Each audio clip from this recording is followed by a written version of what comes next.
10 ayat Al-Quran untuk memotivasimu saat hadapi ujian hidup. 1. Surah Al-Imran ayat 139. Dan janganlah kamu merasa lemah, dan jangan pula bersedih hati, sebab kamu paling tinggi derajatnya jika kamu orang yang beriman. 2. Surah Al-Insyirah ayat 6. Sesungguhnya bersama kesulitan ada kemudahan. 3. Surah Al-Baqarah 112. Tidak. Barang siapa menyerahkan diri sepenuhnya kepada Allah dan dia berbuat baik, dia mendapat pahala di sisi Tuhannya dan tidak ada rasa takut pada mereka dan mereka tidak bersedih hati. 4. Surah Al-Insyirah ayat 8. Dan hanya kepada Tuhanmu lah hendaknya kamu berharap. 5. Surah Yusuf ayat 87. Hai anak-anakku, pergilah kamu, maka carilah berita tentang Yusuf dan saudaranya dan jangan kamu berputus asa dari rahmat Allah. Sesungguhnya tiada berputus asa dari rahmat Allah, melainkan kaum yang kafir. 6. Surah At-Taubah ayat 129.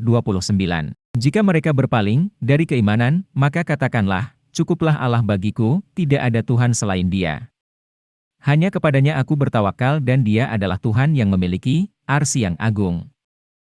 7. Surah Al-Furqan ayat 20, dan kami tidak mengutus rasul-rasul sebelummu, Muhammad, melainkan mereka pasti memakan makanan dan berjalan di pasar-pasar.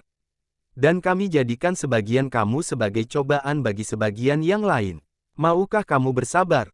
8. Surah Al-Baqarah ayat 45, jadikanlah sabar dan salat sebagai penolongmu. Dan sesungguhnya yang demikian itu sungguh berat, kecuali bagi orang-orang yang khusyuk.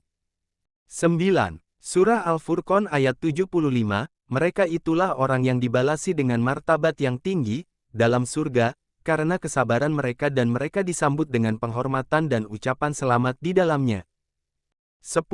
Surah Asy-Syura ayat 43, tetapi orang yang bersabar dan memaafkan, sesungguhnya, perbuatan, yang demikian itu termasuk hal-hal yang diutamakan. Itulah 10 ayat Al-Quran untuk memotivasimu, saat hadapi ujian hidup semoga bermanfaat, jangan lupa di subscribe, like dan share.